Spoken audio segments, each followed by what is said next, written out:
Selamat pagi anak-anak, selamat berjumpa kembali. Semoga kalian tetap sehat. Pada pertemuan kedua kali ini kita belajar tentang induksi elektromagnetik dan pemanfaatan magnet pada produk teknologi. Adapun tujuan pembelajaran: 1. Menjelaskan terjadinya GGL induksi. 2. Menjelaskan penerapan induksi elektromagnetik. 3. Menjelaskan pemanfaatan kemagnetan pada produk teknologi. Nah, untuk mencapai tujuan tersebut, mari simaklah video pembelajaran berikut ini. Kita masuk materi pertama, yaitu tentang GGL induksi. Apa kalian masih ingat penemuan dari Ørsted bahwa arus listrik dapat menghasilkan medan magnet? Nah, kemudian ada seorang ilmuwan dari Jerman yang bernama Michael Faraday. Dia berpikir, bila arus listrik bisa menghasilkan medan magnet, apakah medan magnet dapat menimbulkan arus listrik? Nah, sehingga untuk menjawab pertanyaannya tersebut, Faraday merancang sebuah percobaan, yaitu percobaan Faraday menggunakan magnet, kumparan, dan galvanometer. Seperti apa sih percobaan Faraday? Kita perhatikan percobaan berikut ini. Nah, jadi magnet digerakkan keluar masuk ke dalam kumparan.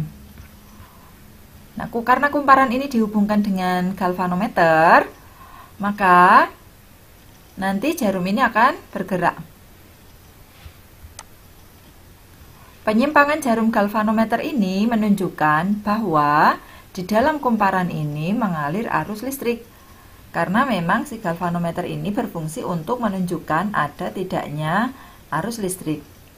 Nah, berarti kan karena jarumnya menyimpang, ada arus. Arus ini disebut dengan arus induksi.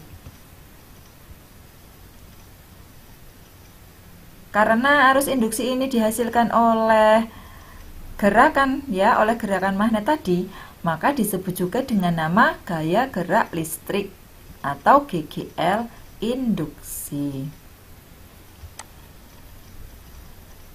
Nah, apa sih yang menyebabkan timbulnya GGL induksi? Timbulnya GGL induksi pada ujung-ujung kumparan ini disebabkan adanya perubahan garis gaya magnet yang memotong kumparan. Masih ingat kan kalau sebuah magnet itu memiliki garis-garis gaya magnet yang berasal dari kutub utara menuju ke kutub selatan. Nah, ini kan muncul tegangan atau beda potensial ya di ujung-ujung kumparan ini. Nah, inilah yang disebut dengan nama induksi elektromagnetik. Jadi, apa sih induksi elektromagnetik? Induksi elektromagnetik yaitu peristiwa terjadinya tegangan pada ujung-ujung kumparan karena adanya perubahan jumlah garis gaya magnet. Kemudian apa saja faktor-faktor yang menentukan besarnya GGL induksi? Ada 3 hal. Yang pertama adalah banyaknya lilitan kumparan. Semakin banyak lilitan akan semakin besar pula GGL induksi yang dihasilkan. Yang kedua adalah kecepatan pergerakan magnet. Ketika magnetnya bergerak, maka semakin cepat pergerakannya akan semakin cepat pula, akan semakin besar pula GGL induksinya. Kemudian yang ketiga adalah kekuatan magnet yang digunakan. Nah, kita masuk materi kedua, yaitu penerapan induksi elektromagnetik pada beberapa alat. Nah, kali ini pada generator dulu ya. Kita bahas generator dulu. Generator merupakan alat yang bisa membangkitkan GGL yang besar. Nah, alat ini mengubah dari energi gerak menjadi energi listrik. Generator ini dimanfaatkan ya untuk membangkitkan tenaga listrik PLN. Bagaimana sih prinsip kerjanya? Generator terdiri dari beberapa bagian dulu ya. Kita mengenal bagiannya dulu. Di sini ada kumparan, kemudian ini magnet tetap, ini sikat-sikat, dan ini cincin. Sikat-sikat ini cincin. Nah, prinsip kerjanya, kumparan ini berputar di dalam medan magnet, sehingga nanti akan menghasilkan GGL induksi. Jadi GGL induksi ini bisa dihasilkan dengan cara magnetnya yang digerakkan di dalam kumparan ataupun kumparannya digerakkan di dalam magnet, itu sama saja. Nah, kemudian jenis-jenisnya. Generator itu ada dua jenis. Ada generator AC atau arus bolak-balik ya. AC alternating current. Generator AC ini terdiri dari sebuah kutub utara dan kutub selatan magnet yang permanen. Nah, misalnya berbentuk U. Kemudian kumparan ini di dalamnya. Lalu ada cincin logam. Ini cincinnya ada dua. Kemudian ini sikat-sikat karbon. Nah, perhatikan nih untuk generator AC ya, cincinnya ada dua. Kita akan bedakan dengan yang generator DC. Generator DC prinsipnya hampir sama, tapi perbedaannya adalah ini.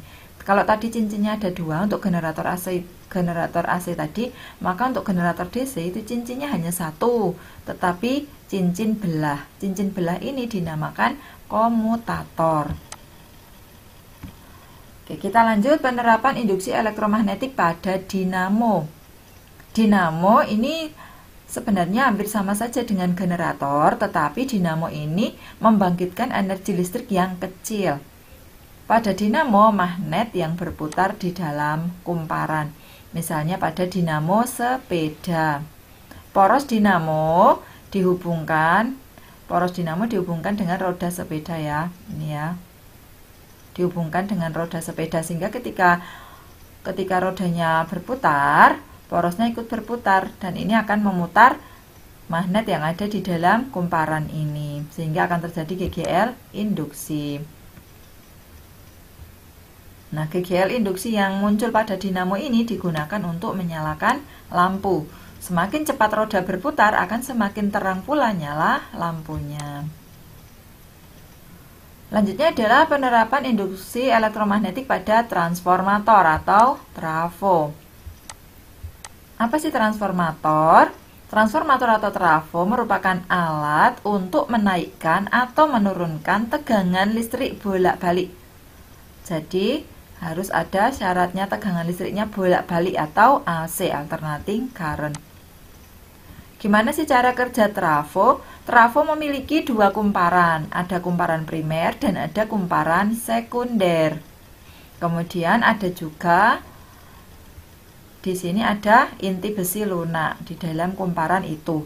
Prinsip kerjanya pertama adalah arus bolak-balik masuk ke kumparan primer ya.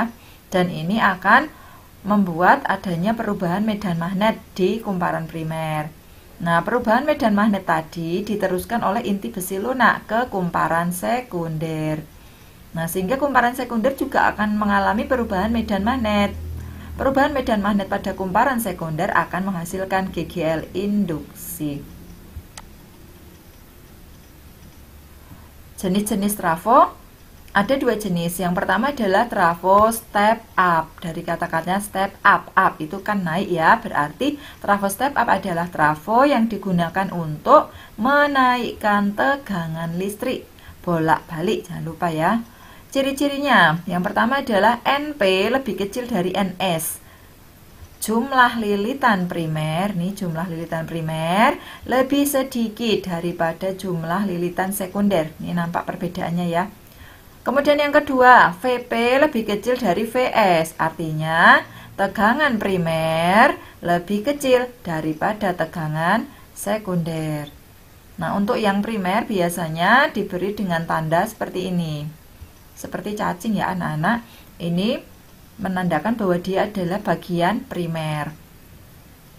Kemudian ciri-ciri yang ketiga adalah IP lebih besar dari IS.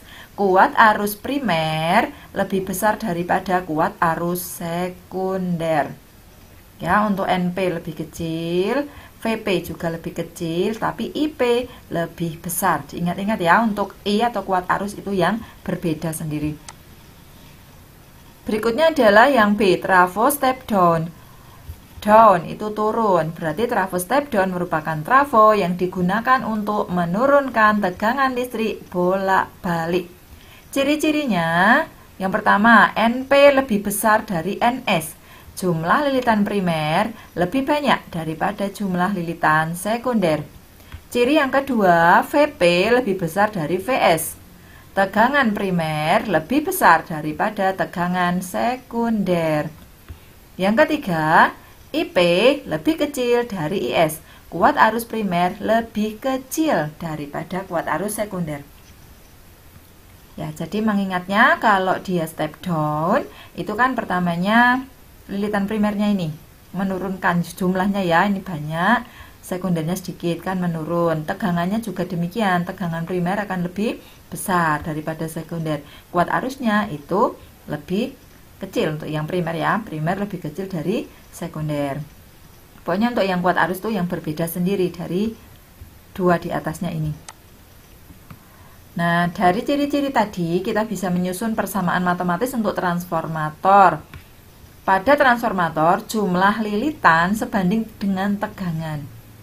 NP per NS sama dengan VP per VS. Masih ingat ya tadi NP, jumlah lilitan primer, NS, jumlah lilitan sekunder, VP, tegangan primer, VS, tegangan sekunder. Persamaan kedua, pada transformator jumlah lilitan akan berbanding terbalik dengan kuat arus. NP per NS sama dengan IS per IP. Sehingga kalau pakai kuat arus ya, maka ini N-nya P, I-nya S. Gini. Ini berbanding terbalik. Kemudian kalau kita hubungkan tegangan dengan kuat arusnya, tegangan pada trafo juga berbanding terbalik dengan kuat arusnya. VP per VS, IS per IP. Sehingga kalau kita bahas kuat arusnya atau I-nya, itu yang di atas yang S. Dari persamaan tersebut bisa ditulis hubungan antara jumlah lilitan N, tegangan V, dan kuat arus I sebagai berikut. NP per NS sama dengan VP per VS sama dengan IS per IP. Ya, P di atas, VP, P-nya juga di atas, tapi kalau I yang di atas adalah S. Kita lanjutkan efisiensi transformator. Efisiensi transformator merupakan perbandingan energi yang keluar dari transformator dengan energi yang masuk pada transformator. Efisiensi sama dengan WS per WP kali 100%. Nah, kita karena membahas energi, kita juga bisa menggunakan daya. Efisiensi sama dengan daya simbolnya P ya. PS per PP kali 100%.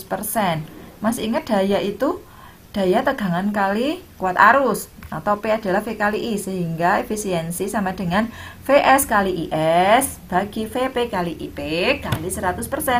Penjelasannya adalah, ini simbol efisiensi, WS energi sekunder, WP energi primer, PS daya sekunder, PP daya primer.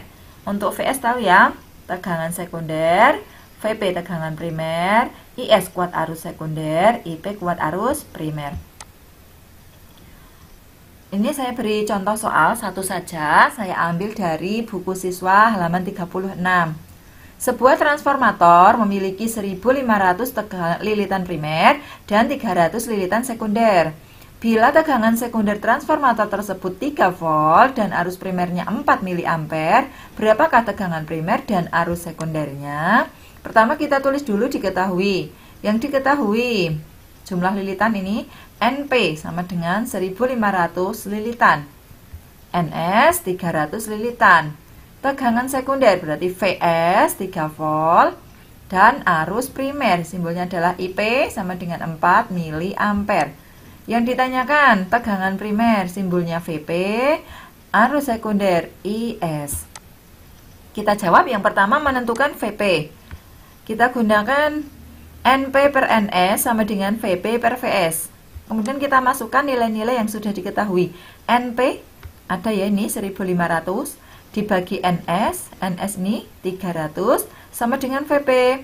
Belum ada, kita tulis saja VP per VS. Diketahui ada yaitu 3.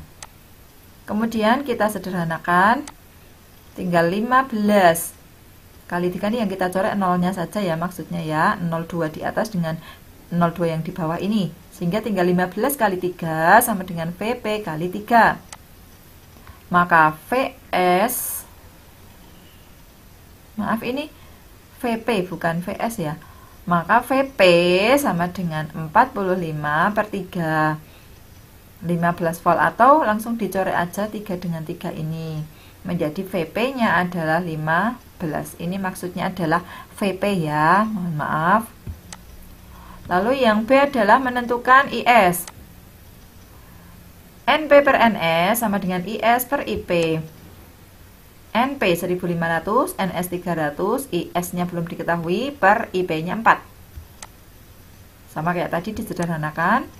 15 kali 4 perkalian silang ya, sama dengan IS kali 3.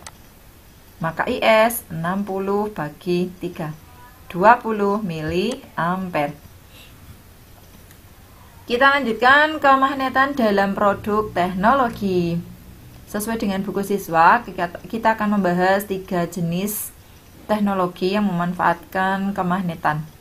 Yang pertama adalah teknologi MRI, Magnetic Resonance Imaging. MRI menggunakan prinsip kemagnetan untuk mencitrakan atau menggambarkan kondisi kesehatan organ dalam manusia tanpa melalui pembedahan. Nah, orang yang akan dicek kesehatannya dimasukkan dalam alat MRI ini. Berbaring di sini ya. Kemudian akan masuk ke sana. Masuk ke alat MRI ini. Medan magnet pada MRI, jadi ini isinya medan magnet nih ya, disusun oleh magnet-magnet di dalamnya. Nah, medan magnet MRI ini 5000 kali lebih besar dari medan magnet bumi, sehingga hal itu akan mengakibatkan nukleon tubuh berputar dan berbaris sejajar menjadi jarum kompas, seperti jarum kompas. Nah, setelah sejajar, ini ya, dia bisanya sejajar itu karena ditembak dengan gelombang radio agar arahnya menjadi sejajar. Tadinya kan masih seperti jarum kompas. Nah, kemudian setelah ditembak menggunakan gelombang radio menjadi sejajar. Nah, setelah saatnya sejajar itu, dia akan memancarkan gelombang radio yang akan diterima oleh komputer sebagai gambaran gimana kondisi tubuhnya. Ini misalnya pada kepala ya, ini atau CT scan ya. Nah, ini yang bisa membacanya adalah tenaga ahli, yaitu dokter. Kalau kamu ingin belajar lebih lanjut tentang ini, nanti jadi dokter.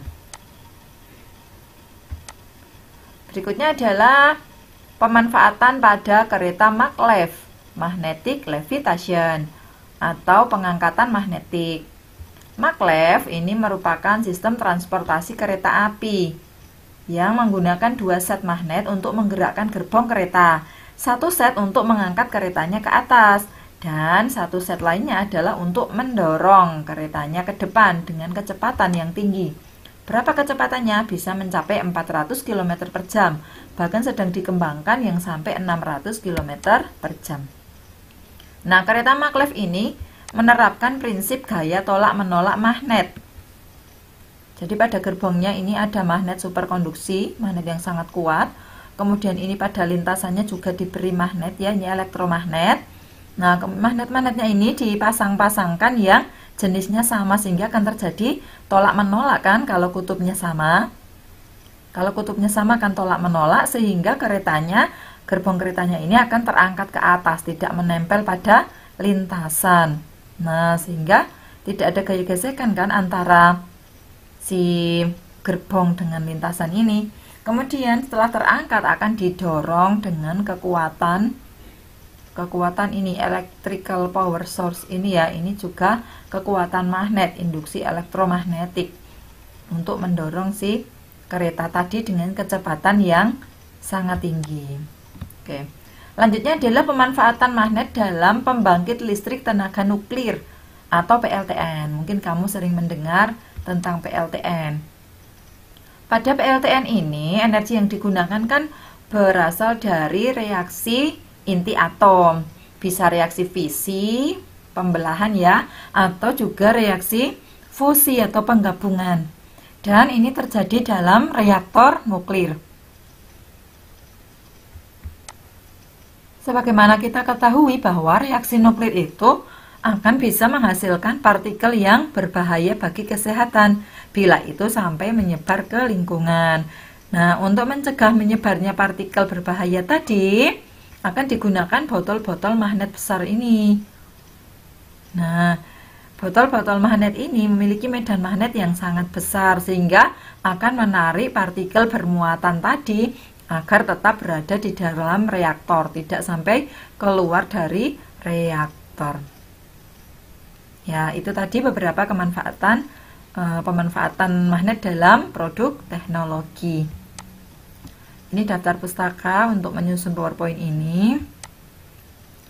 Terima kasih. Kita sudah selesai belajar materi kemagnetan untuk 3 pertemuan ya, dari bagian 1, bagian 2, dan bagian 3. Semoga bisa dipahami dan membantu belajar kalian dari rumah. Apabila video ini bermanfaat, silahkan bisa di-share, jangan lupa like dan subscribe-nya. Terima kasih atas perhatiannya dan terima kasih telah belajar di sini. Wassalamualaikum warahmatullahi wabarakatuh.